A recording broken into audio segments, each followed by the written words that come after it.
And everyone who's been able to join us so far. I know we are still waiting on a bunch of folks, so I'm going to give it a few minutes here while everyone's jumping on. AJ and Caitlin should be here shortly.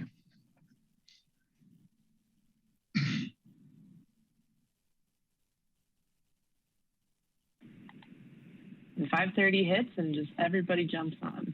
Perfect timing.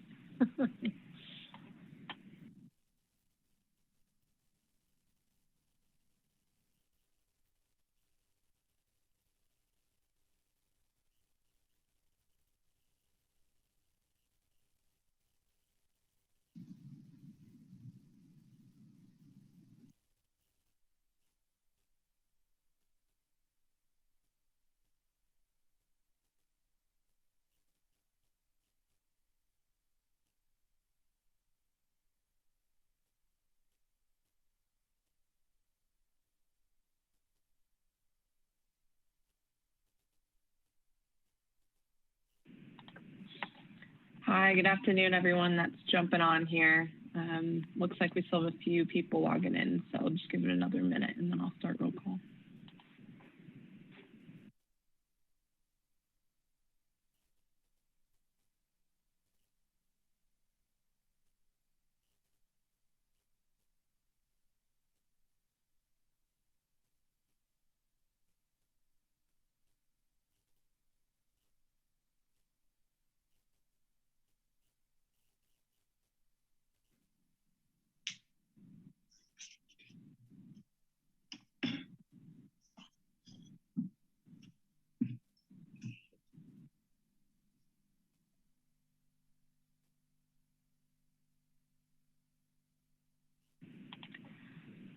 All right, good afternoon, everybody. I think I will go ahead and kick us off here and get started. As a reminder, we are streaming live on Metro TV channel 21, so hopefully we have some folks tuning in that way. As a reminder for that, it's super helpful if folks can plan to get here just a few minutes early before the meeting starts, so we're ready to kick off right at 5:30. I am going to go ahead and do roll call. I do know that Eliza let me know that she's not able to join us today, but I will roll through the folks that I see so far. Marianne? I'm here. Hi, Marianne, welcome. Amy? Here. Amy. Jerry? Here. Hi. Let's see, Caitlin? Here. Hi, Caitlin. Alma? Here. Welcome. Pete? Here. Hey, Pete. And Philip? Here. Hey, Philip, welcome. Did I miss any SPC members that are on the call? Okay, we'll see if anybody else kind of joins us here the next few minutes. I do not have any initial remarks or additions to the agenda at this point. Again, we're going to be mostly focusing on strategic business planning. Surprise, surprise. So we're going to have another presentation from Transpo and focus on those success outcomes, strategic areas of focus, building on the conversation we had last month. My understanding will not be doing a specific recommendation to the board at today's meeting, but really setting us up to do a thoughtful and meaningful recommendation in the June meeting next month. So lots of time for discussion and asking questions. I know there are a couple folks who were not able to join us last month. So if there are pieces we want to fill folks in on, additional background that would be helpful, I think we have more than enough time for those questions. Before we get there, we're going to hear from Andrew on the mobility management plan and kind of getting us set up for some action on that effort that's coming back around starting next month. Any other comments or additions to the agenda from other folks? We're good. Cool. All right, well, we'll go ahead and jump into public comment. If we have any folks on the line who would like to make a statement today. So I'm just going to read through those instructions quickly before we jump into the rest of our meeting. So this part of the agenda is reserved for members of the public to address our committee on any issue. So we have a few instructions on how to do that. If you'd like to provide testimony, you can use the raise your hand function on Zoom. If you're participating via the phone only, you can press *9 on your phone and that will raise your hand on Zoom. When it is your time to speak, we'll call your name. And again, if you're participating through the phone, we'll call the last 4 digits of your phone number. When you begin your testimony, if you can state your name, your city of residence, and if you're representing anyone for our audio record. And then once you've provided your testimony, your hand will be lowered. So we'll ask that you don't raise your hand again. We'll just be providing one opportunity to speak. If you're not able to or not willing to give testimony tonight or speak publicly, you can send that to us via email by contacting the clerk of the board, Camille. Her email address is clerk@ltd.org. We'll limit that public testimony to 3 minutes per community member, and we'll pull up a timer to kind of keep track of that. So if we have any members of the public calling or Zooming in with us today and you would like to give public testimony, go ahead and raise your hand or dial *9 on your phone. Leah, I'm not showing anyone indicating they would like to speak. Okay. Well, thank you for those who are tuning in, either on Zoom or at home on Channel 21. We appreciate it. I also see that Franny joined us. Hi, Franny. Welcome. Okay. Sorry, I'm late. I was. Oops, you went back on mute, Franny. I'm just saying, I'm sorry I was late. I had to deal with an emergent issue, but I'm here. Thanks. Great. Thanks for joining us. Okay. If there's nothing else, I think I will hand it over to Tom and Andrew to talk about the mobility management plan. Yeah, thanks, Leah. I'm just going to, by way of introduction, remind the group that we've been talking about preparing for and going through a process of developing mobility management strategy for the district. And Andrew's here to report on how that's going to go. And I'm going to yield the rest of my time, I guess, to Andrew. Sure, yeah. So thanks for letting me come talk to you tonight because I'm really excited about this project. I hope you all are too. It's something we've been talking about for a while, which you may have noticed Tom just said mobility management strategy. That's what we're calling it now. And we can talk about that a little bit. But just for those who are maybe less familiar with the project, we have been talking about mobility management at LTD for at least a few years now, at least since I started at LTD, probably longer.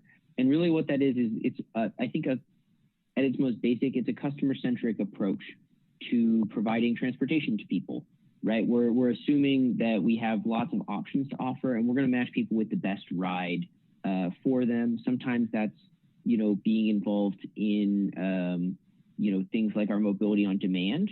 We've been piloting that. Sometimes it's partnering with other community partners. So we may work with South Lane Wheels on different projects down in Cottage Grove. More recently, we've had, I think, a lot more opportunities in our community. And I think that's true of a lot of communities around the country, that there are new modes, right? There's bike share in town. Some places have scooters. Some places have moped rentals. I mean, there's all kinds of stuff out there today. And at the same time, even just locally, we have new partners, right? We have for a long time at LTD used taxis to provide certain types of rides for certain people when that was appropriate. And now we have Uber and Lyft, who I don't know that we have done anything with them, right? But it's just an example of new partners being in town. So while LTD has been really a leader in providing mobility, and frankly, in my view, we've been a mobility manager for a long time, and I think our RideSource call center is a great example of that. We don't have kind of like a coordinated overall strategy on how we can engage with these new modes and with new partnerships in a way that really builds on what I would call a highly successful system, including things like fixed route and our BRT system, which it's not about moving away from that. It's about what can we do to reinforce those things and provide more mobility to our community and do that in a really successful way. So as I mentioned, we've been doing a lot of this stuff for a long time. We're partnered with Bike Share. We have our one call RideSource call center. We work with Florence and Oak Ridge on their services. We've been piloting mobility on demand. So we really do a lot, and it's about tying that together. So we're looking to develop, the reason we're calling it a strategy and not a plan, I'll say, is because we're looking at really developing a framework that's kind of future-proof, right? Because we don't want to just respond to what's out there today. We want to know what we should be doing when something else comes out in the future, right? It's really about, not about any individual mode, but about how we should approach these things and approach providing mobility to our customers. So we're going to make a framework. And the reason it's not a plan is it doesn't say, start here, do this, you've arrived at some future where LTD is a mobility manager. It's really a strategy setting us up to, as I mentioned, respond to new things. We're going to, I think about mobility management as a spectrum, right? And due to budget constraints, due to what our community wants, we're probably going to change where we are on that spectrum over time. And that's perfectly okay, because this strategy is really just about finding what LTD's role is. We know that we should be doing these things. It's not about whether we should, it's about how we can be successful in doing them. So as I mentioned, we're going to develop this framework, and there's some other components to the plan. So I'll just say, we'll leave it there for the background. Happy to answer any questions. But we have developed an RFP. We put that out on the street earlier this year. We got some great proposals, and I can say that we have selected someone, really excited about working with them.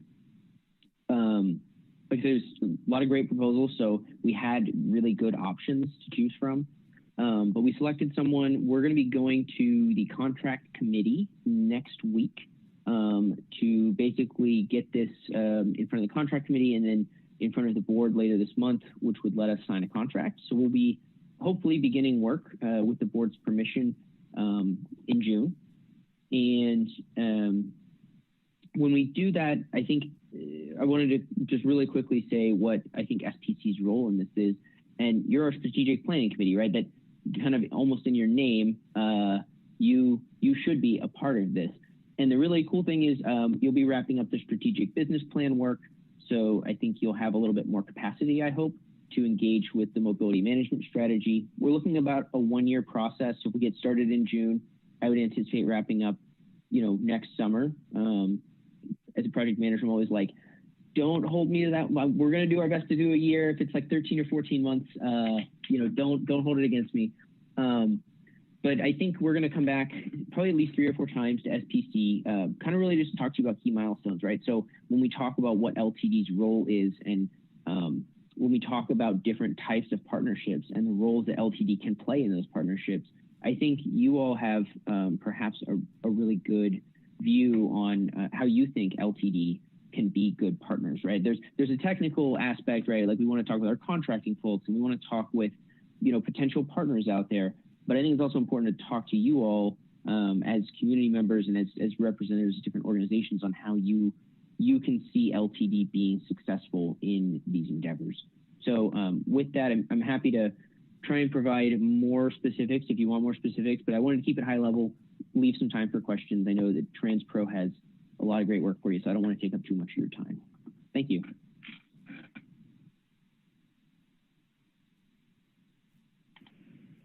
Thanks, Andrew. Any questions from the group? Yeah, I think it would be interesting to get a better idea of what the contractor is going to be doing for you, to see, a sample of the RFP or whatever, so that, we know what the work is, the scope is really, in more detail, what you're going to have the contractor do. I think that would help me anyway on the committee understand what kind of deliverables we'll be getting and when, and how, you know, that'll help us maybe decide when and how to weigh in. Absolutely. I will talk with our procurement department. I always want to defer to them on exactly what we can share when. So I will work with them, and then I'll work with Camille to get you some more information on that. Yeah, I think we can summarize the scope of work in a way that is helpful for the committee and send that out. But we'll work with Wendy and others.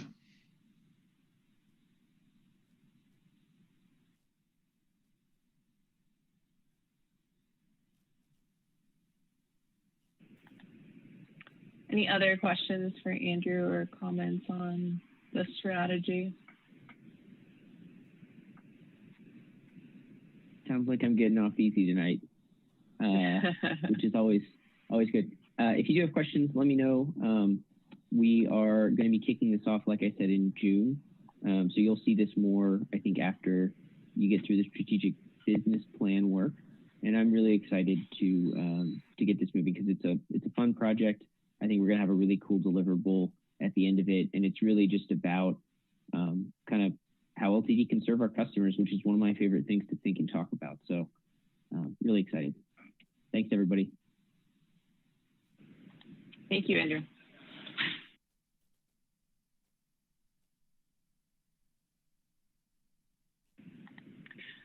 Okay.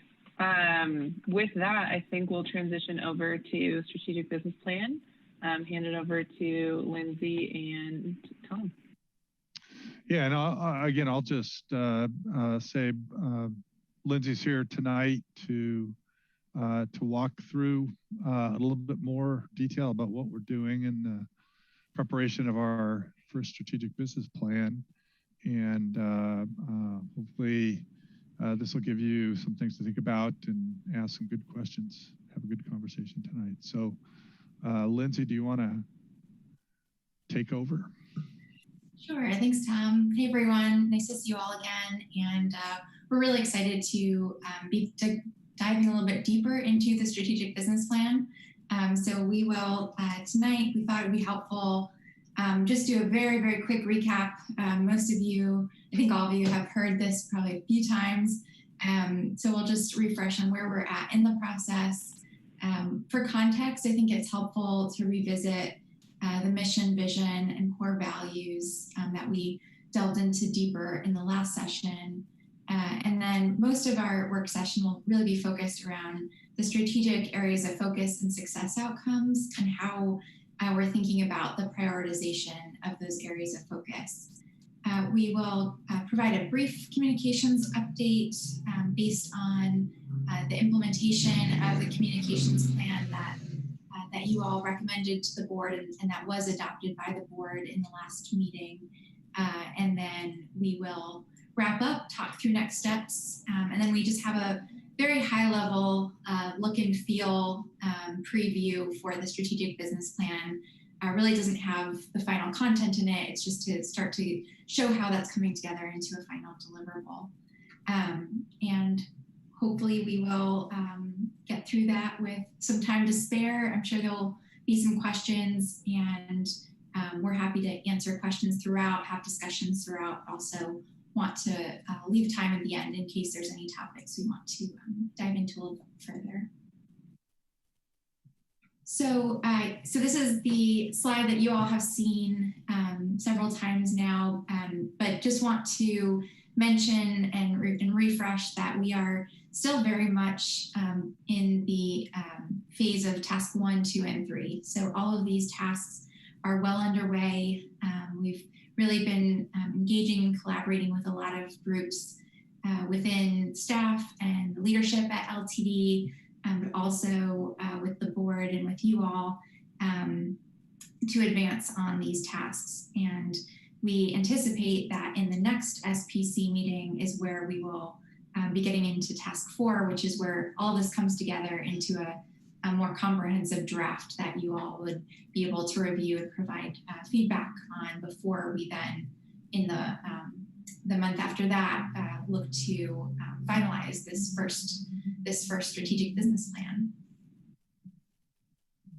And we thought it would be helpful to just capture where we've been and where we're going in terms of the SPC work sessions. So I went through the agenda, so I won't walk through today again, but just looking forward in the next meeting, what we would be looking to do is actually share back the results and highlights from the stakeholder survey. Hopefully, most of you have submitted your responses. If you haven't received the link or if you haven't taken it yet, please let us know or go ahead and submit your responses to that. We'll give a little bit of an update towards the end of the meeting. And then we'll also, as I mentioned, be sharing the draft strategic business plan. And I think it'll be helpful to have departments actually share in their own words, how they're approaching this, how their work really connects to this. And hopefully that will also help connect some of the overall strategies to these more tangible results at the organization level.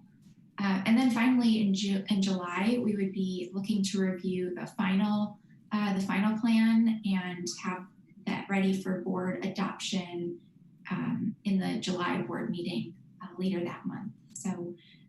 So we have a lot to cover today, so that we're on track to be able to have those drafts and work forward.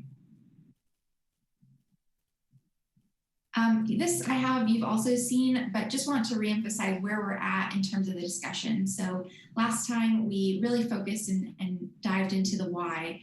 So talked a lot about the mission and vision, and at the point that we were at last session, we shared the word versions of the values that the LTD team had come up with. And now we're going to be sharing those more behavioral definitions that the team has aligned around, so that we can have continue to progress and show how the team is thinking about those elements. But today we're really focusing in on those measurable strategic outcomes, and that's what we consider the what of the process. Together, the why and the what, those really provide this solid foundation and guiding principles that we structure the rest of the plan around. So we know that there's many things that we're measuring and doing as an organization that are strategic. It's just that we may not be connecting the dots, but by having a really clear direction through the mission, vision, and outcomes, it's really a helpful organizing principle to make sure that we're really clear about how we're making decisions and how our work fits into this overall broader purpose. And that helps really to drive, again, engagement levels and ultimate measurables for the community to deliver better service. What that cascades into, as we've mentioned before, is the how and the who. That's really where staff, having this clarity of direction, is empowered to figure out what the right work activities are and the right performance metrics, and who owns that within the organization to produce those overall outcomes. So again, these pieces are so critical to ensuring that that we're being strategic, and they become the real cornerstones of the plan. So to recap the mission, vision, and values, the mission is why we exist as an organization. The vision is really representing what we strive for. And I will mention, you've probably noticed that the working versions that you see tonight are the same ones that you saw in the previous meeting. And we have asked in the targeted stakeholder survey for additional feedback on these statements. So we want to get that survey feedback in and be able to really synthesize it and consider, and the team have an opportunity to really consider all of that feedback. So right now we haven't made any adjustments, but we've definitely heard your suggestions, and definitely continue to provide that through the stakeholder survey as well, so that we have it in writing as well. So the working mission that we have is connecting our community. The working vision is, in all that we do, we seek to create a more connected, sustainable, and equitable community. So we think about these as at least directionally, we feel that we're directionally right. And I think from the feedback that we got from all of you is that in in that sense, we can move forward at least knowing that that we're on the right track. So even if these, if there are some adjustments made to these, we feel like we're on the right track, and we can continue moving through the process to get deeper and deeper into the strategic business planning process. The values, we really think about this encapsulating the answer to this question of how we'll behave on our way to the future. And that's just a way of thinking about how staff is engaging with one another, and how the culture is actually supporting the achievement of the mission and vision. And so we discussed last time these 6 words that the team had really aligned around through workshops and engagement. And we wanted to share, at that point, we weren't ready with the behavioral statements, but based on, we described this in and out exercise that staff engaged in through the Inside the Bus forums, which engages the entire workforce, also in department meetings. We also did this as a directors group. So lots of inputs, lots of ideas, and staff really thinking about and contributing their thoughts to what it means to live out these values, and what it means to not show up with these values, and really synthesizing that work came up with these behavioral definitions. And one thing I do want to note is that the comment that you all brought to the attention of the team around the diversity value in particular, and thinking about diversity and inclusion and what we really mean with that word, that's something that the team is definitely having discussions on. And I will mention they are also having a diversity council meeting tomorrow, and that is a topic on the agenda. So they will be reviewing this value and the language around it again, as that body within the organization that's really dedicated and are leading the discussions and the advisement around diversity, equity, and inclusion with the organization. So we'll look forward to sharing back, once they've had that discussion. I will just mention internally on Friday, so just a few days ago, there was another Inside the Bus forum. That's that forum for all employees. And these were shared with that group. And there's actually been some tweaks, for example, to the diversity statement, just based on that meeting. That's not reflected here yet because we prepared and provided these slides before that meeting happened. So, I know this is always kind of a moving target. There's the process is sort of moving along, but just wanted to give you that update that that there are dialogues happening, and they're aware too of the advisement from this committee as well.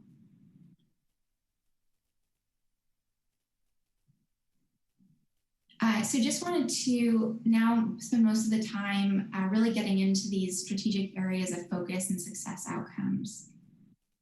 So again, really thinking about these measurable strategic outcomes, what must happen in the short term for LTD to be able to accomplish the broader mission and vision that it has. And we find it helpful to think about this in a more structural sense. I know we've shared this before, but as we think about the mission and vision and success outcomes really being what we're striving for at the top of the temple in this case, we think about the strategic pillars or the success outcome areas as being these major foundational pillars that support the structure of the plan. So if we think about organizing in that way, we think of the tactics, which are projects or initiatives that are aligned with our financial plan and budgeted resources, and again, aligned with those success areas as really what holds together our plan and provides that clarity. And then we think about all of the performance metrics and individual ownership that really is the foundation of all of this. So to keep this going is going to take the teamwork and collaboration and individual performance that altogether really is supporting that mission and vision at the top of the organization. And we think it's helpful too to share just a little bit about how this then gets filtered down and how everything is really cascading into aligned objectives. So we will be creating these performance scorecards, and departments have been already thinking about, how there are different measurables that can help measure performance in each of these areas that represent their department's contribution to overall organizational success. So if we think about these strategic pillars, we would have each of those, and each of them would be supported by specific key KPIs, performance metrics. So that's something that we're not going to be delving deep into today, but just want to give you a sense that that these strategic areas matter because they're really the organizing foundation for the plan. We wanted to share some examples from other transit agencies. A number of these are also agencies that are members with LTD in the American Bus Benchmarking Group. And so just thought it would be helpful for context to share how some of these organizations are thinking about their success outcomes. So you have PSTA having a customer satisfaction outcome that's to achieve a 30% or higher net promoter score, which is something we're actually going to share what that is because I know that's not always a well-known metric in the transit industry. Memphis has a financial stewardship outcome that's, in that case, this was back, I think, in 2017. So they were looking to earn an affirmative vote by City Council for a ballot proposition in November 2018. That was a really important outcome area for their financial success going forward. You see Cleveland, the next one, they think about financial success, but they think about it in a different way in this case. They're thinking about it in terms of financial sustainability, which they're defining as not having a deficit and then being able to contribute to the amount of funded capital projects because they want to implement their plans. They have these plans, but they recognize they need to build that fund to be able to execute it. You see Long Beach, the last example here, around safety and service quality and improving their safety and security record. A few others, community impact, CATS and Charlotte are thinking about how their community perceives their value, and they surveyed those folks in the community who may not use transit but are interested in the value that transit provides. And you can see it's they set the bar high at a large degree of the community, even though only a small percentage actually use transit. You can see the next two agencies both had some aspect of employee engagement, but they thought about it a little bit differently. So Sacramento was thinking about improving employee engagement. They do employee engagement surveys on an annual basis. So they're thinking about improving that. Employee engagement at Long Beach was defined as retaining employees who are part of a high performance pool. And then here's another example of customer experience focus of achieving annual increases in customer satisfaction.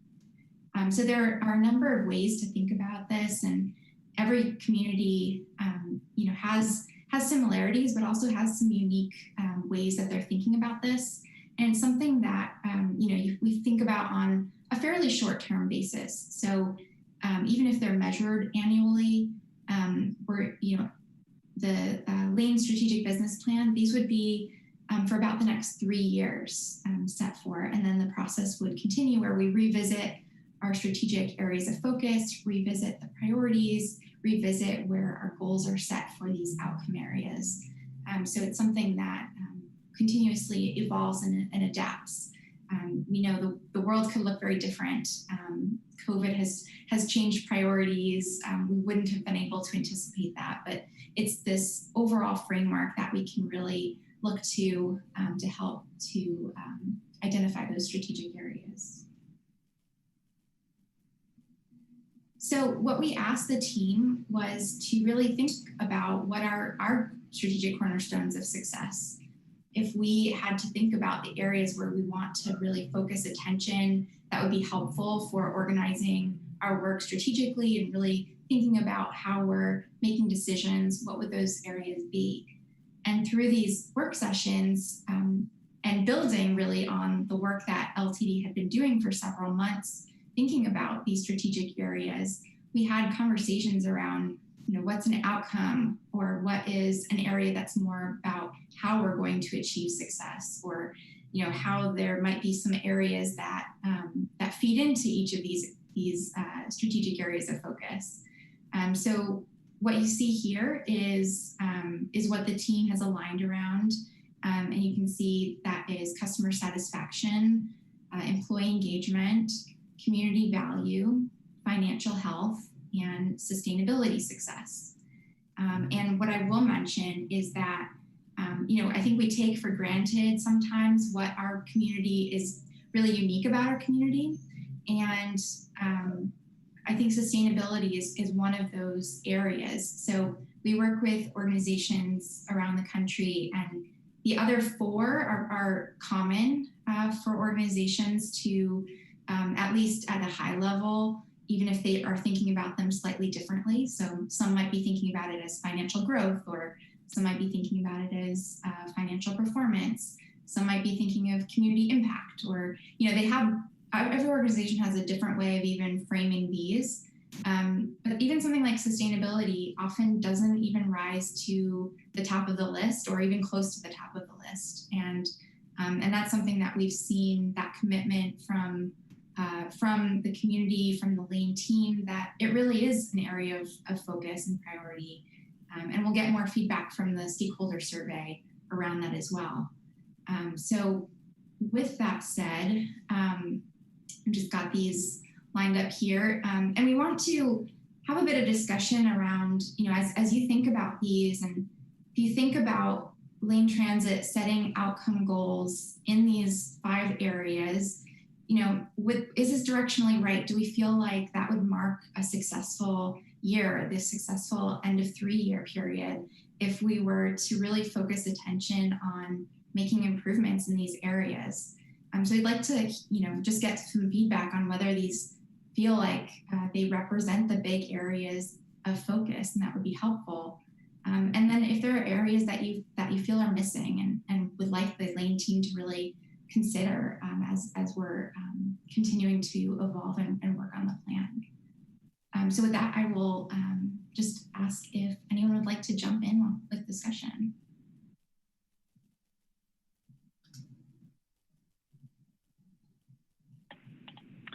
Go ahead, Marianne. I saw your hand.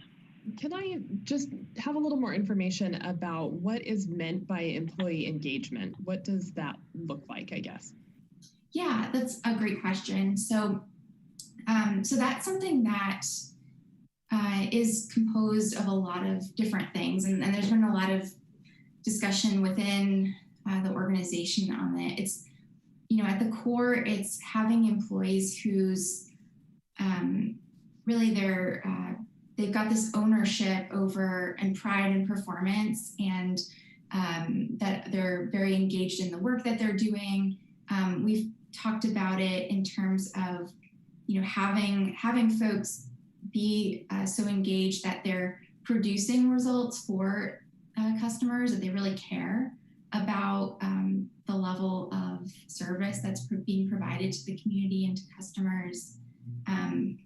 In the literature, there's a lot of components of it. It could be comprised of folks feeling that they have a sense of purpose, they're getting feedback on their performance on a regular basis, that they are supported by their supervisor, they have professional development opportunities. So there's a lot of components wrapped into what's considered an engaged employee and what that leads to, if that's helpful. But I will say the Lane team hasn't decided yet what exactly we would use to measure that.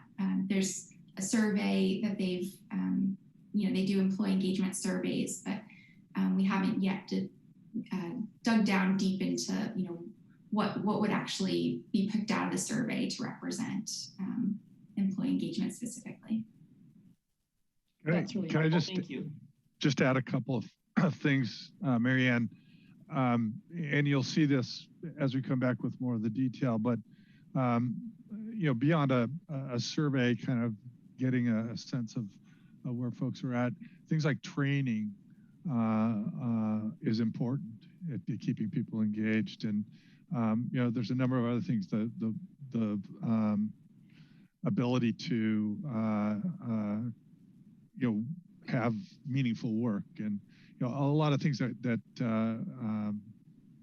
can, again, contribute to employees being engaged. So just you'll see more of that, but I just wanted to add a little bit more to that.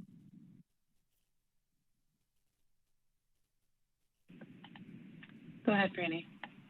Hi, I think this is these are good. These are very good broader categories.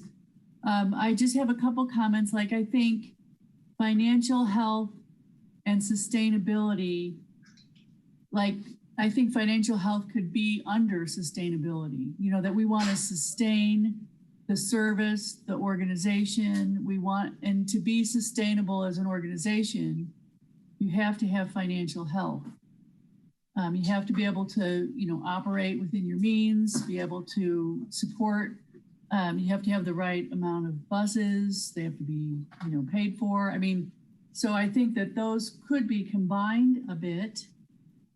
And then the other comment I would have is that, you know, I'm hoping that the so the customer satisfaction and the community value, like what I was thinking as you were going through the presentation is, you know, isn't the best way to measure whether or not people are happy with the service, they find it of value, is if ridership goes up. So if there's a lot of ridership, that should mean that the community is liking the service and using the service, finding it valuable. And maybe you'll get to that as one of the things that you measure. And I know that LTD traditionally has measured ridership and that helps them determine their service levels, how to tweak their service, et cetera, to try to optimize that as much as possible. So that would be one comment. And then, you know, one of the concerns that I have around the equity piece is that maybe that could be something that's also a higher level goal or strategic area of success, in that if you're working on having an equitable service, what you're doing is providing opportunity and access for people, of all kinds of people, seniors, disabled, people of color, you know, young, old, children, etc. And so, you know, if that's a broader goal, strategic goal, then there's efforts made about, you know, how are we capturing these riders? How are we getting the people that work 3 to 11 shift into a bus so that they could take a bus home late at night? How can we do our service so that we're capturing the businesses along the route that are closing at midnight?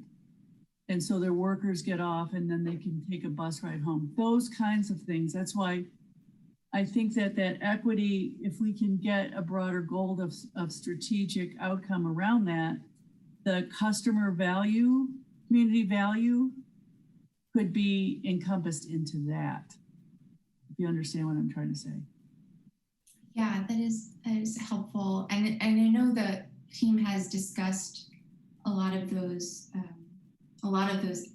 aspects, like the access particularly, and really that was actually one of the changes to the language and the values, was making sure that even in that discussion we were adding you know, ages. I think in the initial draft didn't mention that, or folks of different abilities and things like that. And then I know the staff has been discussing performance metrics around access and access to those communities as a subset, you know, not just thinking about transit access broadly, but also thinking about it for those key equity communities. So I know that that is definitely in line with how LT is thinking about these things. At the moment, they've been discussing them in the context primarily of in the community value area. And I think to some extent in some of the other areas as well. And there was some discussion too on financial health and sustainability and around thinking about those and whether it was worth having one that was more focused on finances and one that was focused, I would say, more on the environmental aspect of sustainability, but that does make sense, and it's something that the team has definitely been discussing. Just looking at, and then ridership definitely is something that comes up as a metric and really impacts in a couple of areas. So even thinking about like financial sustainability and efficiency, planning is thinking about how service decisions and ridership that can impact things like customers per hour, or some of those things that really speak to productivity and efficiency of the service. So yeah, those are really helpful comments. Thank you. I might just add that on an annual basis, we do a customer satisfaction survey, or we're part of the ABBG group does a customer focused survey. So that's something that we're factoring into that as well. Yeah, I'll just add a couple of things to clarify and kind of build on a couple of things that Franny said. So for sustainability success, I kind of read that as environmental sustainability being the focus. If that's not where you're intended, let me know. Sustainability can sometimes be kind of a vague term. So, as those specific metrics get built out, maybe there is kind of a more specific label for that in terms of what we're trying to accomplish there. But I think that's certainly a hugely important kind of strategic area of focus. And then the only other thing I was thinking is around financial health, if there's something broader around resilience that we're trying to get out with financial health, especially given what the last year and a half has looked like. Thinking more broadly about resilience, certainly financial health is a significant component of what that means for the agency, but there's also probably kind of complementary things around how we kind of rebound and react to changing situations and environments. So just a couple of, I don't have any specific suggestions, but bigger picture thoughts. Yeah, I think in the next meeting too, I think there's definitely some internal work being discussed around that resilience concept, and I think there's the stability. I'm forgetting the name of it.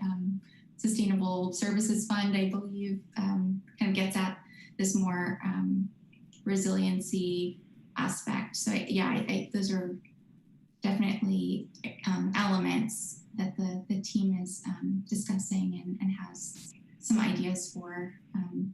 It'll be good to share and hear from the departments in the next meeting to help bring some of these more tangible. Great. Questions or comments from other folks? Oh my God. I was just going to comment on kind of Franny brought up the equity piece here, and I'm just making sure. I know there's going to be a conversation happening for the guiding principles or the values around diversity versus equity, and I feel like if again, just as an information for them or for that team, thinking about if we're looking at using equity as one of those guiding principles, and then that can be applied to when we're looking at this list, you don't necessarily have to add equity to this list, but you're using that as your guiding principle for each of these areas, always ensuring to looking to embed equity into that. So again, if we're just kind of thinking about diversity versus equity, I think that helps to the point that the team had brought up last time we met, why equity makes more sense as a word, as a guiding principle for the work. Then again, you don't have to change anything here when you're looking at your areas to focus on, but you can ensure that equity becomes, you don't have to call it out because it's embedded in this part of the work. So just that's something that was, if you're taking that information back to the team when they're looking at equity versus diversity as a value. Great, thank you. Yeah, that's helpful.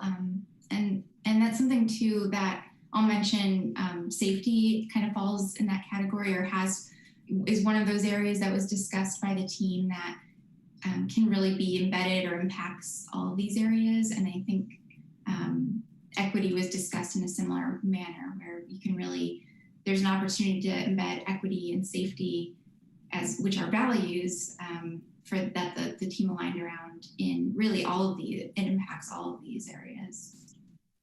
Looks like Greg has his hand up.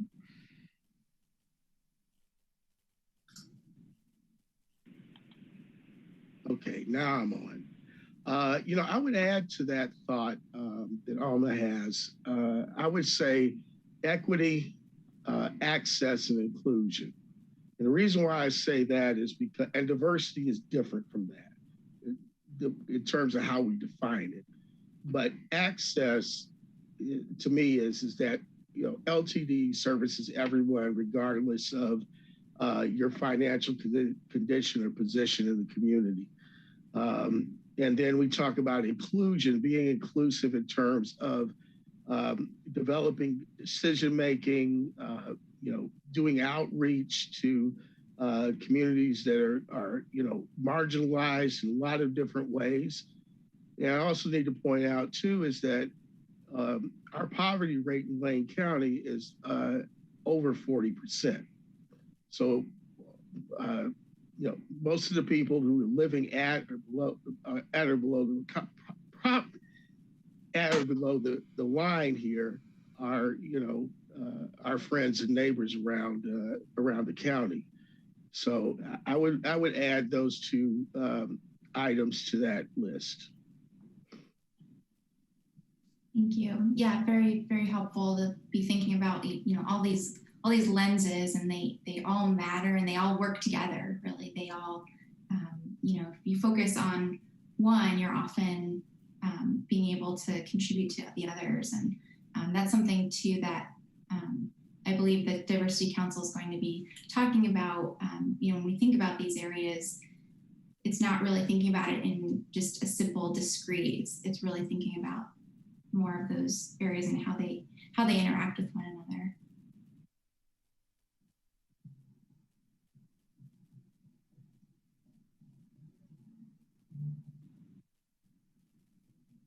Any other comments on this?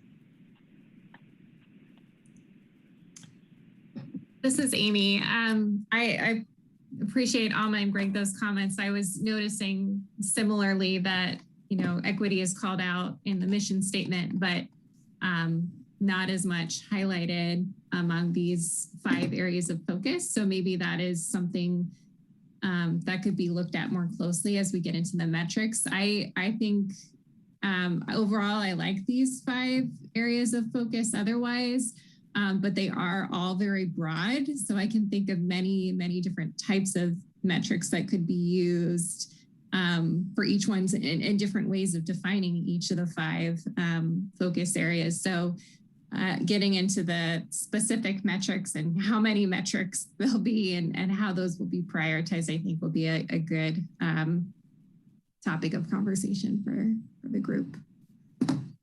Definitely, and we'd like to get your feedback. The group has thought, again, just at a very high level, if we distill these into success outcomes, what that might look like as a measurable. And we'd like to discuss that tonight. And then, like you mentioned, the specific metrics, so will be really, several metrics within each of these. And I think what you kind of started to bring up, which is something that we refer to a lot of times as like tension in the scorecard. So sometimes there's metrics where they might be in tension with one another, and sometimes that can be a really good thing. So it helps us not to sort of either game the system. So we want to make sure we can't, somehow focus on something and that doesn't actually represent our like full success and what we're trying to achieve. But also we don't want to have it so that we've got metrics that are in such conflict that there's if they cancel each other out, and so we can't. It's not really helpful for the team to think through strategically. So those are definitely, it's definitely helpful to know, the direction that we're going with these types of outcome areas.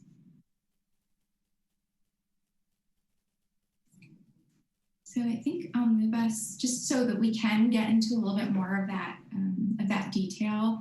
I want to move on to the next piece of this, which is thinking about relative priorities.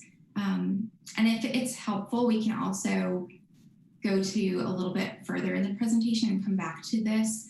But I wanted to share how we really think about this prioritization in a way that can be translated into a scorecard, so that we have this measurement, this performance measurement system that is on a scale we're all familiar with, and so it adds up to 100 points. That's something that we have a really good handle on.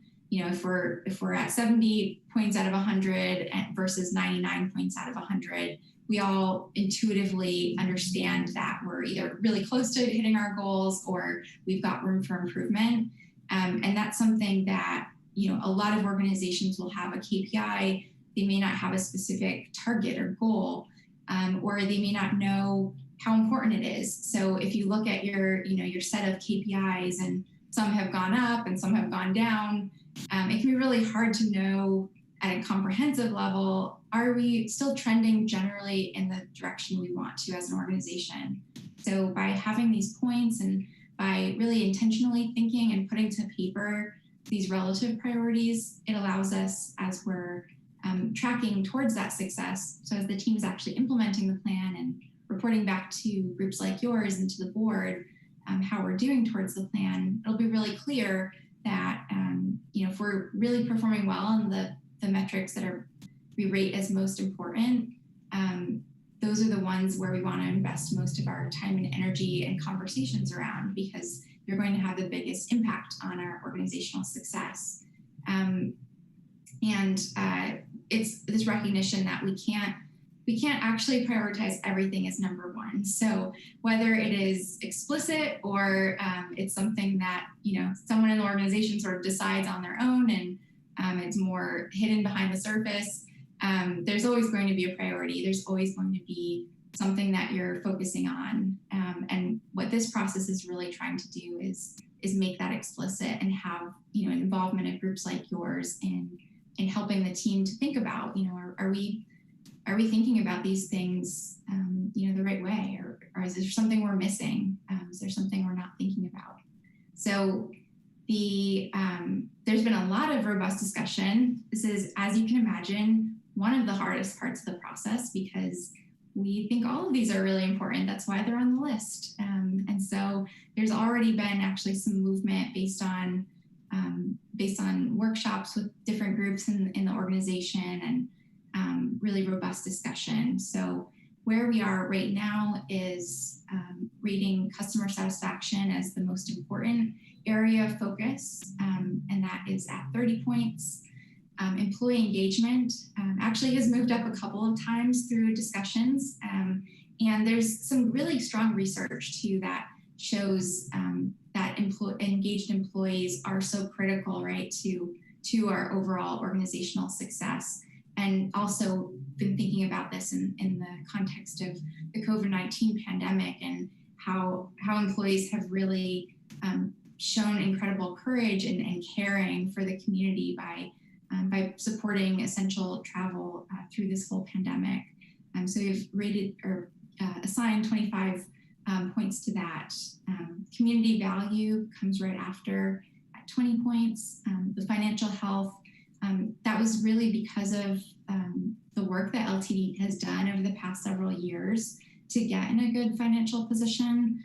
That it's something that the team felt comfortable putting still as a priority, but at 15 points. And then sustainability success, clearly important. That's why it's on here. And as I mentioned, doesn't even show up on many organizations' priority list, but it's here at 10 points. So wanted to kind of pose a few questions about just, you can answer one or multiple of these or just provide general feedback, but we thought it'd be helpful to have some discussion around how these compare to your perception of LTD's priorities today, and how you think about priorities and whether the relative priorities should be thought about in a different way over the next 1 to 3 years. And then if you can also share how you can envision that these might influence decision-making that LTD undergoes over the next 1 to 3 years.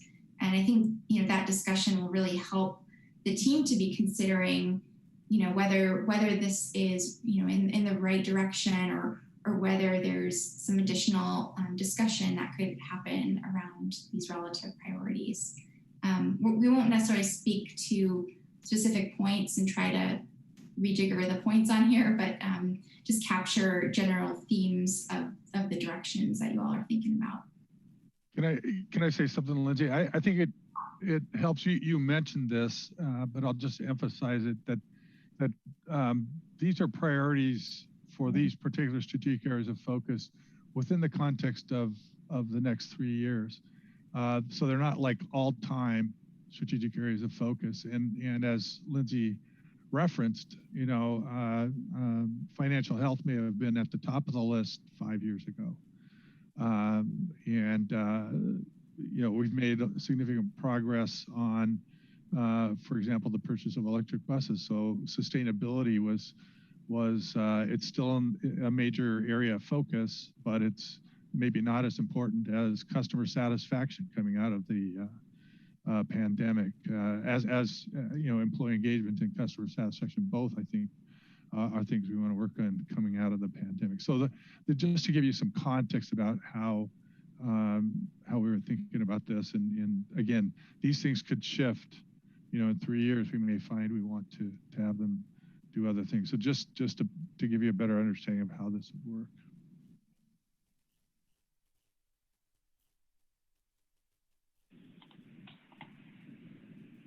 Yeah, I think that's a helpful reminder of the context, Tom. And I think you're right that doing this at a time that was not post or in the midst of a pandemic, these might look quite different. But in terms of the priority being, people and riders and employees being comfortable being on buses again, increasing ridership back to pre-pandemic levels seems like a massive priority for the district. So I think that makes sense. I also see, Lindsay, the tension that you were talking about a little bit with the metrics, because I think because this has been mostly an internal staff process so far, I think you kind of see the priorities from that internal lens here, as opposed to if you started with more external partners and broader community, you might see, I think, sustainability be higher, and broadly like community value as well. So I was a little surprised at first to see sustainability at the bottom, but I think given the process so far, in the context of the kind of timeline, these make sense. And I should mention, folks, survey, we've also put some big areas out there for community feedback and how important those areas are. So that's something we're expecting to get additional community perspective on as well.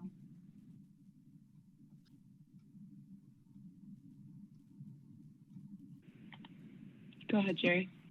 So I really appreciate your comment, Leah, and I understand where we are in the pandemic, but the community is also suffering in the pandemic. And I would want community value to be higher than it is. I think that the entire community understanding the importance of mobility and how we connect is really important. And that's, if we're just going to be looking to customers, we're looking at a very narrow group of folks. And I hate saying that, but I think it's accurate. So I would try to push community value up higher. And I would probably put customer satisfaction down below that. And I would put community value up at about 30 and kind of change those numbers.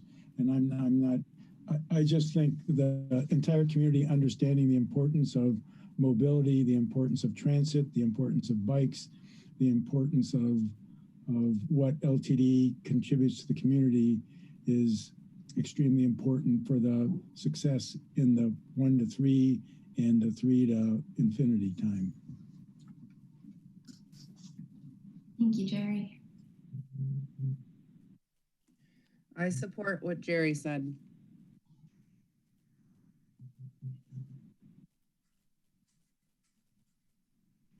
Pete has his hand up. Yeah, go ahead, Pete.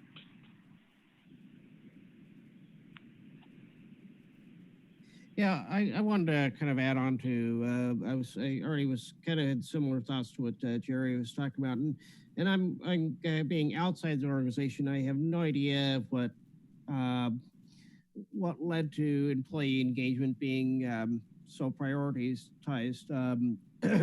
Not that I think that the employees shouldn't be engaged or that shouldn't be a priority. But I do kind of wonder, you know, I do think at least community value is up there. I think it's probably more. I agree with Jerry. It's a little bit more important than customer satisfaction in a lot of ways, because of right now there are lots of people who, you know, kind of in just talking to them, they think, well, LTD just pushes buses around and really doesn't do anything. Like, oh, they push these buses around. Oh, they're not they're burning a lot of diesel and they're not moving a lot of people. And there's a lot of perceptions out there that you know, are not that friendly to what LTD actually does, and it's not, is a lot of it's just because people don't understand how much of the community the LTD actually serves, and so I think kind of focusing on getting the message out about community value might be the real focus in my mind. But you know, employee engagement, I can't comment to that. Of course, I'm not an employee.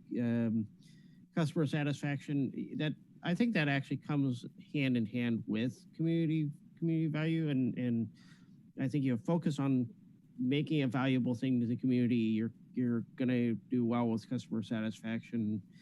Financial health, of course, that's the job of the board, is to kind of be that fiduciary for that, and sustainability, success. You know, I think there is I think actually it's surprising it's so low as far as this number goes, because it has been quite a priority of late, but maybe because it has already been in the pipe, that doesn't need to be that high. So otherwise, I think this is really interesting how you guys got here and everything. It'll be interesting how it goes forward. Thank you. That's really helpful just to hear, you know, how you're thinking about each of these pieces and how they fit together. So thank you. Thanks for sharing that.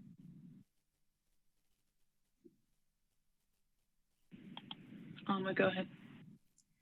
Thanks. I'm going to be a bit of an outlier here, just with who shared so far. I guess from my perspective, thinking about putting people first, especially where we're at right now, your biggest ambassadors for your organization are going to be the people who utilize your product, and then your staff, your employees. So I kind of, if we're looking at these values, especially the top 3 here, our priorities, where we're focused. I almost feel like if we're focusing a lot on our customer satisfaction, our employee engagement, then that's automatically going to fill into that community value, because you're going to be able to have your biggest ambassadors are going to be the utilizers of your product, and the employee engagement piece is going to help with retention and recruitment of staff. If employees feel engaged and feel like they're part of the organization, they're going to be sharing that and talking about how much they love working at LTD, and they're going to feel really good about that. So it's almost like that's going to help with a lot of the other pieces of the financial health, the community value, and sustainability success. I'm kind of thinking about that. And again, and I'm assuming that this is a priority that can be utilized throughout the organization. So not only with sustainability for like environmental, making decisions about like, clean energy and whatnot, but like sustainability for the organization, employee recruitment and retention is a big part of being a sustainable organization, because you have staff that have been around and are going to stay there. So I guess that just kind of, I like the spread of how, how these priorities are on here. And it's not saying that I'm sure there are tons to choose from, and these are the top 5. So it's not like anything is, we're not missing anything by having these 5 on here. And that's why I like the structure of this. I just feel like the hope will be that after 3 years, we're not going to need these top 3, because we're going to have other areas to focus on, because the focusing on the people first is really going to help build that community value. So I guess I'm just kind of looking at your best ambassadors for helping to share the word of your organization are going to be the people who utilize it and who work there. So yeah, that's kind of, and I'm always going to be about people first. So that's where how I look through this, the lens of this.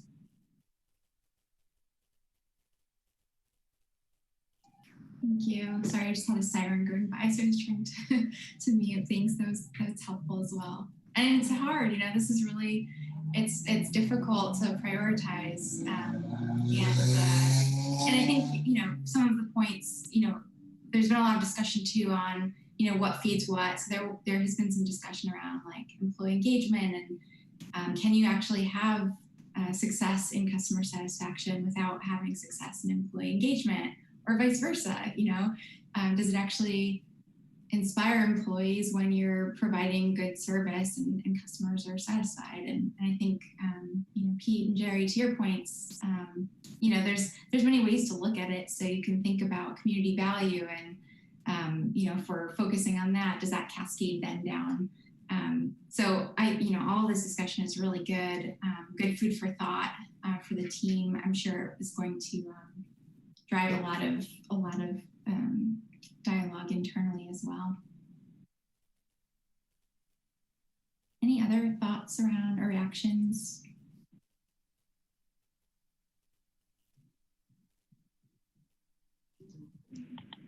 This is probably really silly, but I'm wondering why sustainability success and not just sustainability? What does the success tell us? Yeah, that's a good question. I think it was an attempt at kind of mirroring the second word, but I don't know. I don't know if it's a critical word, but yeah, good question, comment. Yeah, I guess the reason I asked that is just because, to Leah's earlier point, if it's sustainability, I think that I know what that means, although there are lots of ways to define that. But sustainability success is like, is it trying to mean something that I'm not aware of? So I don't know. That's a real semantic thing, but it might not translate to everybody, I guess. Mm-hmm.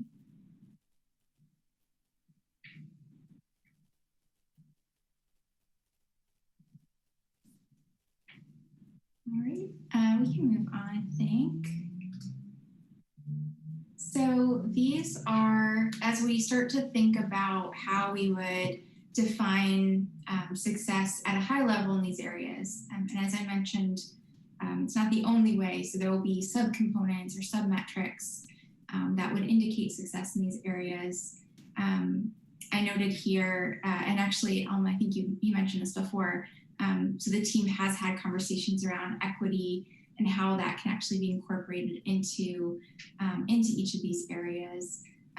But just at a very high level, for customer satisfaction, there's been discussion around defining that as an increase of X% in our Net Promoter Score, which I'll explain what that is in a moment.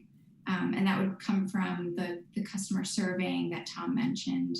And we're not sure yet on how much of an increase would make sense. So these are just placeholders for now, again, to get the sort of directionality of the outcomes. Employee engagement would also be a reflection of increasing above a baseline. But as we talked about earlier, internally, there's also still dialogue around exactly what we mean by employee engagement and how we would measure that. Community value, an increase in the percent in the community's perception of the value that we provide. The financial health aspect we're thinking about in achieving our 3-year rolling financial plan targets. So basically sticking within our planned financial plan. And then sustainability success, we're thinking about that as the reduction in greenhouse gas emissions of X%. And that would be aligned with the board adopted goals, but broken down into a shorter time frame. So those are, what I'm going to do is go through a couple more slides and then we'll return to this. But just at a high level, this is how the team has been thinking about these areas. So Net Promoter Score is something you may or may not be familiar with. It's something that's used in the transit industry, but also across really all industries. So whether it's another transportation like airlines or car rental companies or other types of organizations, so any type of retail or restaurants or consumer products, you've probably seen this question asked either after making a purchase of something. It's very commonly asked because it's this common way of identifying promoters and detractors and creating this one benchmarking score. So it's called the Net Promoter Score. The question is formulated: how likely would you be to recommend, in this case, riding LTD to a friend or neighbor? And if you answer on the scale of 0 to 10 with a 9 or a 10, you're considered a promoter. And so you're very loyal, you're going to spread the word, you're going to build the reputation of the organization. And that's really obviously helpful when we're thinking about something like recovering ridership or expanding ridership, retaining our customer base. Passives are considered 7s or 8s, and then detractors are considered 0 to 6.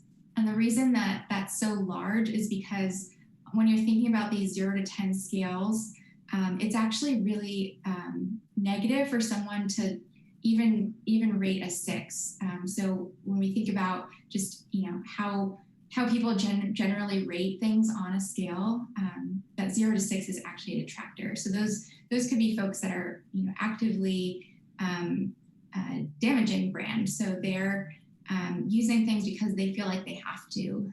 They're not really actively making the choice. They could be actually saying that the service isn't reliable or that it's not helpful or really not helping LTD with those goals around ridership recovery or being viewed as a strong partner in the community and things like that. So the way the score is calculated is the percent of promoters minus the percent of detractors. And again, the formula is the same across any transit agency who is using this. Tom mentioned the American Bus Benchmarking Group. So, it's an ability to also look at how we're comparing across different industries and across different peer agencies. And it can be on a score of -100 to +100. So transit agencies can vary. We've worked with transit agencies who have scores in the negatives. Most are more in like the mid 30s range, and then we have some that are in the 50 or 60 range usually. So it can really spread across the spectrum. So it can be a really helpful framework, especially if you're thinking about building that loyalty and reputation over time as a service organization. I wanted to share a little bit about, why these larger strategic areas matter and how we think about that when we're getting into the details of the plan. So when we're thinking about the tactics that will really comprise the things we're going to do and commit to in order to be successful for the next 3 years. And then also thinking about the metrics that we're going to use to measure whether we're on track to delivering these success outcomes. So just as an example, if customer satisfaction is our strategic area of focus, and if our outcome is to improve our Net Promoter Score, we can look at these potential tactics or initiatives and sort of comment on whether we would view that as being strategic or not. So in this example is the bus cleanliness program. So with this, we are saying that it is a strategic alignment, and this is a made-up example. This is not lane transit specific. These are just made up. But customers rated this as the top priority for improvement in the latest customer satisfaction survey. So that's why it would make sense if we're trying to improve customer satisfaction and Net Promoter Score that we would focus our efforts on something that would be really important to customers. What we would consider in this case not a strategic use of resources and time would be an operator courtesy training, because in this case we're saying that customers actually rated this as the 11th most important in the latest survey. So there's a lot more things that would be more strategic for us to focus on as an organization based on what the customers are telling us. And then if we think about this through the performance metric lens and think about an area like employee engagement, we can look at the first example of a KPI. So that's the % of employees who believe that training provided value. And why we would say that this is strategic is that it provides the team with feedback on the quality and the usefulness of trainings. And so that's something that's helpful to gauge how we're actually performing and the results. Something like hours of employee training completed, it still may be important to measure and it's an important input, but it's really measuring the activity and effort rather than results. And so, there's scenarios where maybe the employees were texting and distracted during training and their performance didn't improve as a result of the training. So do we really want to count that as a high level of our success, just that we completed in employee trainings? Or do we want to really spend our time ensuring that that training produces value and is perceived as valuable? And then that we have other metrics that are actually measuring if our safety record improved, or whether our scores on customers saying that our customer service is a positive experience, things like that. So I want to put these back up on the screen, these success outcomes and drafted definitions, and have a bit more discussion, answer questions around at a high level, these definitions, and also knowing that over the next month, the team is continuing to refine and identify scorecard metrics and tactics. If you have additional ideas, you've mentioned some measurables like access and things like that, that the team could be considering. But if you have other thoughts on what might roll up into impacting these success outcome areas, that would also be really helpful for the team and just to help them have more meaningful discussions internally as well.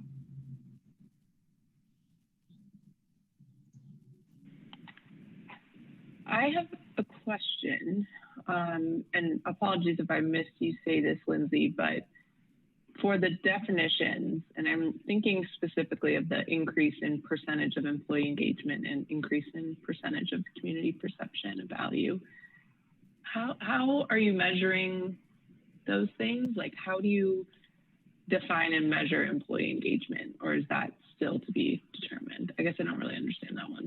Yeah, that one's the hardest one because there's not really a completely standard way of measuring it. So, there's some really good sources like Gallup is a leader in thinking about employee engagement, and so they have certain aspects that they think about in their index, but similarly, different agencies that we've worked with may comprise 4 or 5 different kind of subcomponents of that. So that one's probably the it's not like one thing that gets measured. It like rolls up different aspects. The community value, that one is usually, if the way we're thinking about this one would be more survey driven, and just we've seen other organizations also have a question to ask the community to weigh in on, and then they have that benchline or that benchmark. And yeah, so I don't know if that was helpful, but basically still under discussion for exactly how to measure it. If I can add around community value, TriMet has done this for like years in a row. I don't know, they haven't done it the past few years. We actually did something looking broadly at how the community felt about LTD. I would say it was probably 10 years ago. But this kind of process would lead us to probably do something like that more frequently, so that we could actually measure, how are we doing on community value? And it could be a survey, it could be other ways of engaging the community to let us know. Yeah, and community value, that makes sense to me, going out and doing a survey or some sort of more regular engagement and assessment. I guess the employee engagement one I'm a little bit stuck on, just in terms of why are we saying it's a singular definition if it's not. And so I get if that's still under development, but I guess I'm a little hung up on it. So that would be my only feedback, but I think the other ones make sense, and I see how they're kind of measured. Other folks have questions or thoughts? Yeah, I guess I had sort of the same idea that like customer satisfaction would be like, there's many ways to measure this. And so our net promoter score, maybe that's one question that we ask, but then there's also, like Franny mentioned earlier, whether ridership numbers are staying stable or whether they're growing. And so I think for each of these, there's probably 2 or 3 items that could be used as definitions. Yeah, definitely. And I think that's what we would like to align around is, at a high level, what's kind of the big outcome that that's most important for us to pay attention to. But then within each of these areas, like customer satisfaction, an actual scorecard, as we're, thinking about what the components are. So maybe net promoter score is, I'm making this up, 10 points, and ridership is 8 points, and satisfaction with on-time performance or the actual on-time performance, usually that's the top rated importance factor for customers. So maybe that's, weighted 5 points or whatever the relative weights within those are. But that would be helpful if you all have ideas or perspectives on what those like kind of key other elements to think about in these areas. That'll be really helpful as the team is having those discussions around how to measure this and what would be meaningful.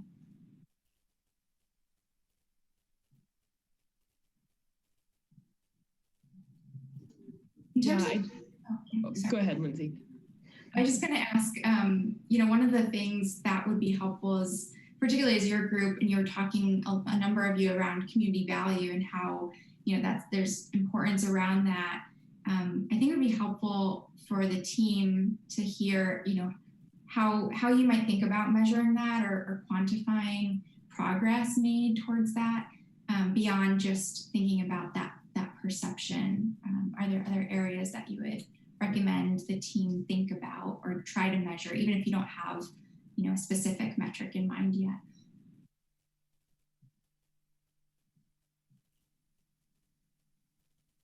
And it looks like Amy and Greg have their hands up.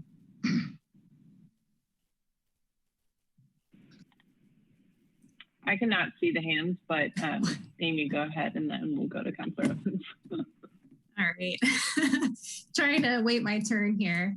I think I have a specific comment related to the definitions for the outcomes, specifically the Net Promoter Score. I kind of like that one, but I would much rather see that outcome framed as a benchmark, a specific benchmark that we're trying to achieve rather than a percentage increase. So for example, the goal might be we want a Net Promoter Score of at least 40. And then over time, we could actually, if we're consistent in measuring this, we could see year over year, we could graph how that score has changed. And if we're above or below the benchmark, if we're getting closer, if we're getting further away. You know, I think, you know, when it comes to setting goals, like if I'm setting a goal that I want to go on a trip, so I need to save money, I'm not going to set a goal, you know, I'm not going to say I want my savings account balance to increase by 25%. I'm going to say I want to save, you know, $500 or however much it is. So that's just one comment there.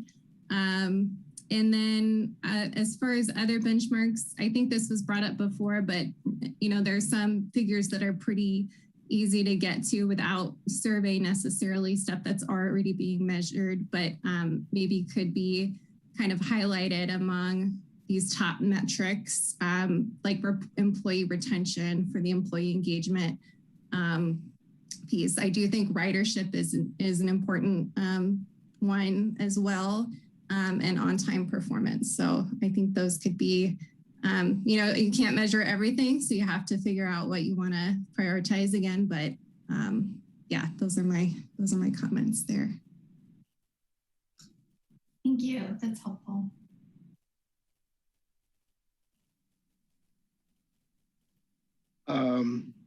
Not in any one specific area, but two comments. One is that I went to work for LTD back in 1987 for about 3 years. And when I was on customer service desk, and this holds true today, is when are you going to change the routing system so that we can have crosstown traffic, crosstown buses? A lot of people do not want to go downtown Eugene.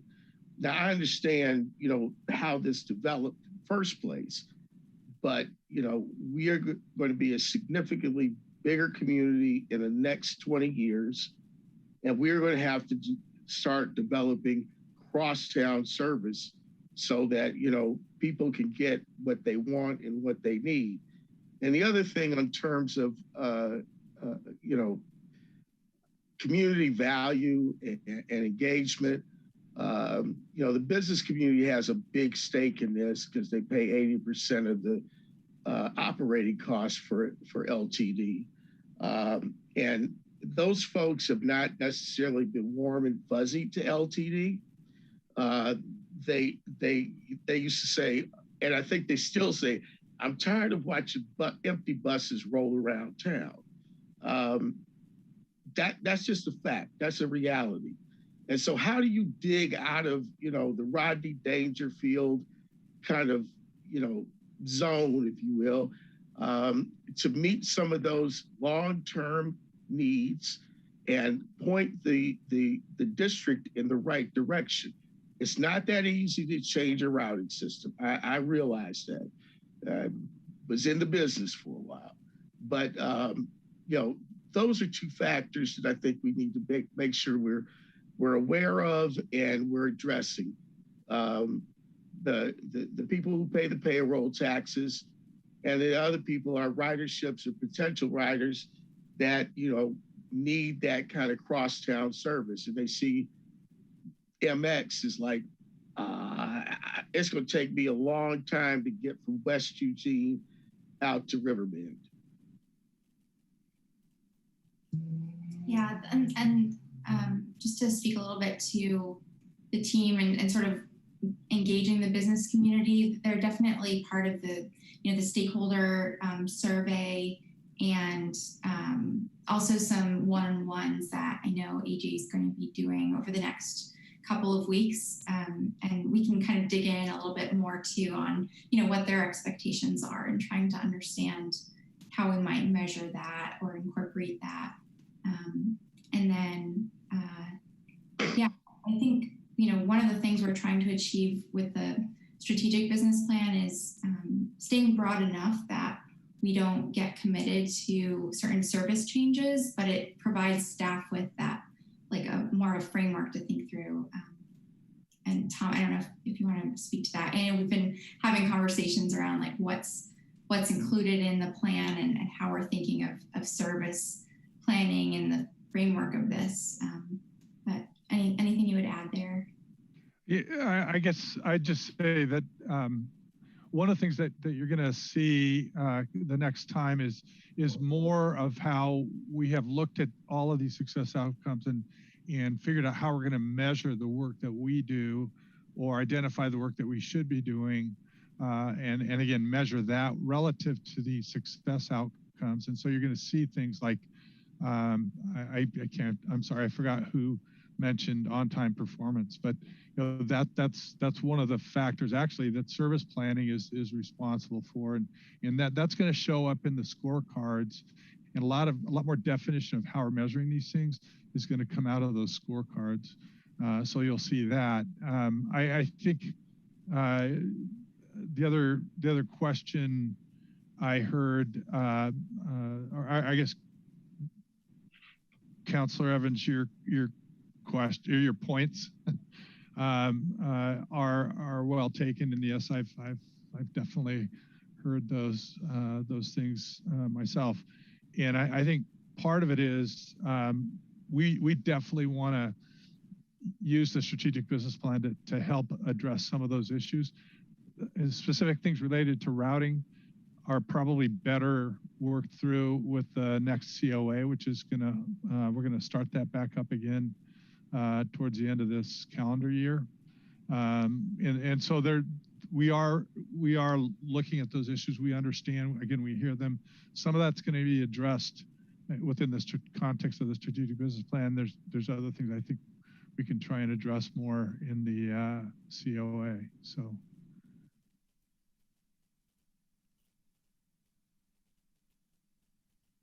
I think that's all I got at this point.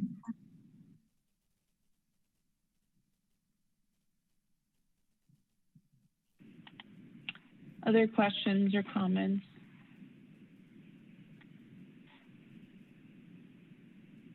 Oh my God.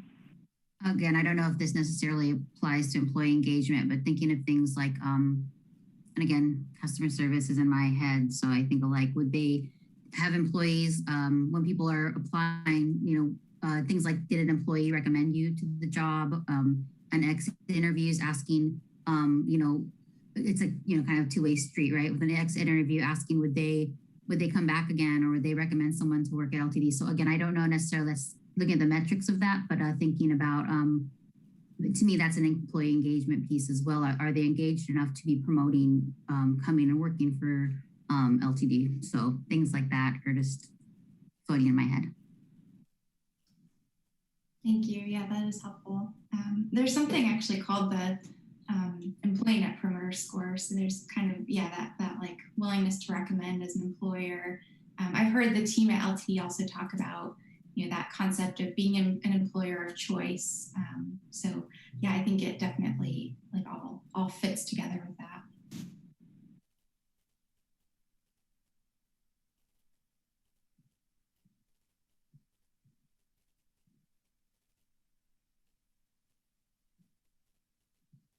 Great. We can move on. I just want to give a brief communications update. I know there's folks on the call who can also answer some specific questions around this. So as you all know, the communications plan was adopted by the board, and now staff is really in the implementation and really working that plan. So just noted a couple of things for you all to be particularly aware of. One is that there's now a public-facing strategic business plan page on the website, and that contains information about the process, and also as these working elements of the plan are developed, that's also being posted to the website. And so that is a repository that we can direct folks towards to learn more about the process, and also has contact information for getting engaged in the process. The second that we want to mention that hopefully you all are aware, because you should have received an invitation to take the survey, that survey has been launched and is out in the community. It has been, I think, sent to over 70 different stakeholder groups, and so far, the results are coming in. Kim, I know, has been sending reminders as well. So we're hoping that we'll get a good response from the community, and we would be looking to share those themes in the next meeting. A couple of other just high-level updates would be, I mentioned earlier, the Inside the Bus Forum. That's for all employees to tune into. I believe there were something like over 50 employees who are in the live session of that. And then it's also available for viewing on other channels within the organization afterwards as well. And there was discussion again about around the values. And there continue to be a lot of meetings happening within LTD. There's some meetings that AJ's going to be having with stakeholders in the community to have a little bit more of a depth conversation. So those are some of the kind of highlights of the communications activities that have happened since the adoption of the plan. But I know the team will also be happy to answer questions if you have any questions about any of these activities.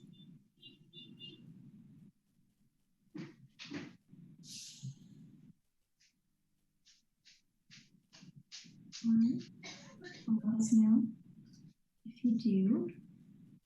So just again, a reminder of what's coming next. We'll be sharing those results and really talking through more of the details through that draft strategic business plan that will be coming together over the next few weeks so that you'll have time to review. And then, based on that feedback, there will be additional opportunity for staff to refine, make edits, and bring that to you on July 6th.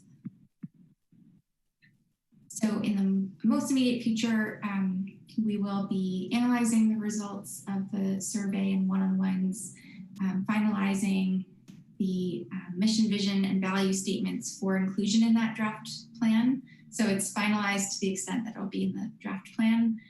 Same with the success outcomes. And then the teams will be continuing to work on those department scorecards and the work plan comprised of tactics. And that is something that the management team, as well as departments and their staff, are really actively engaged in. And then we'll be working towards developing that draft strategic plan document. And then just by way of preview, this again is just to get a sense of look and feel.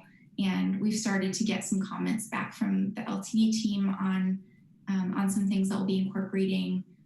One of those elements is we're being really mindful that the document will be accessible. So thinking about, making sure that photos have descriptions and things like that for screen readers.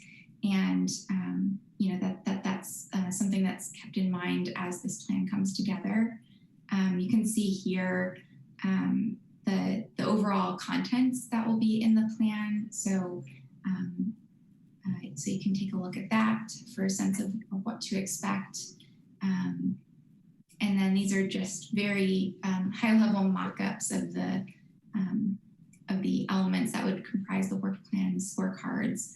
So when we think about turning this into something that's really actionable and has ownership, for each tactic, there will be quarterly milestones of where we want to be by when, and who is engaged on that, who are the team members engaged. That is really helping folks to be thinking about collaboration and dependencies across departments. So that's something that will also be detailed out and comprise a large portion of the plan. And again, all aligned with the strategic areas of focus. So with that, I guess before we do a one-word close, any final comments or questions for myself or the team at LTD around the strategic business plan or the process?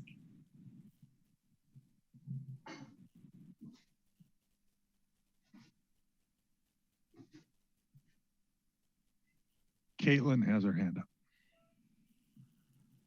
Thanks, Tom. Lindsay, I just wanted to thank you for your work and also for your presentation tonight.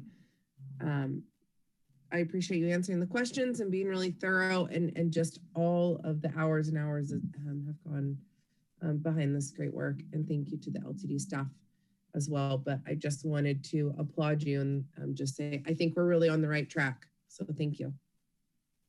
Thanks, Caitlin. And thank you all too. It's really great to see the level of engagement. I think I've mentioned this before, the staff engagement, but also it's really heartening to see a community that really cares about the success of the transit organization. So I really appreciate you all taking time out of your schedules to participate in this process as well.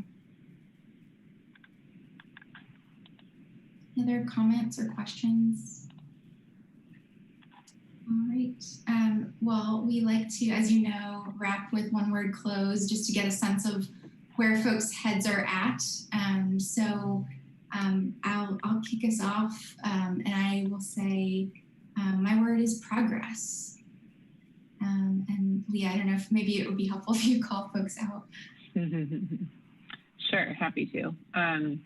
My word is thoughtful. I will go to Caitlin. Am I allowed to use a hyphenated word? We'll allow it. Okay, my word is level up. Nice. Alma? Hopeful. Councilor Evans? You're on mute. I would say visionary. Great. Nice. Amy? Positive. Great. Marianne?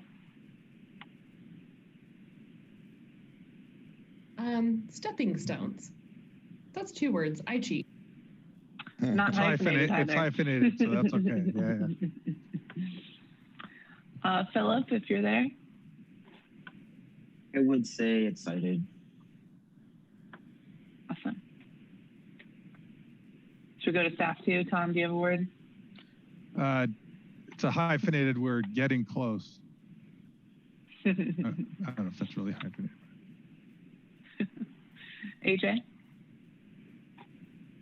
Progress. Awesome. Mark? Excited. Awesome. Pete, I saw you jump back in. We're just doing a quick one-word close if you want to wrap us up.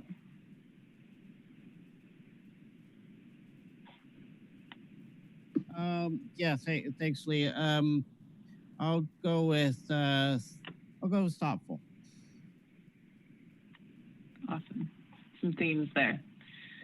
And I'll just echo what Caitlin said. Thank you, Lindsay, and thank you to the whole LTD team for all the work you all are putting into this. It's great to see, as many folks said, how much progress has been made in the last couple of months. So very excited to see that draft plan here in just a few short weeks, it feels like. And thank you to all the FTC members for joining us today, and a beautiful evening, taking your time, a couple more hours at the computer. We really appreciate your engagement. Any other closing items? Yeah, any other closing items, staff? Lindsay, before I send everyone home? I think we're good. Cool. All right, thank you so much, everybody. Have a great rest of your evening, and we'll see you in June. Thanks a lot. You as well. Bye. Bye. Bye-bye.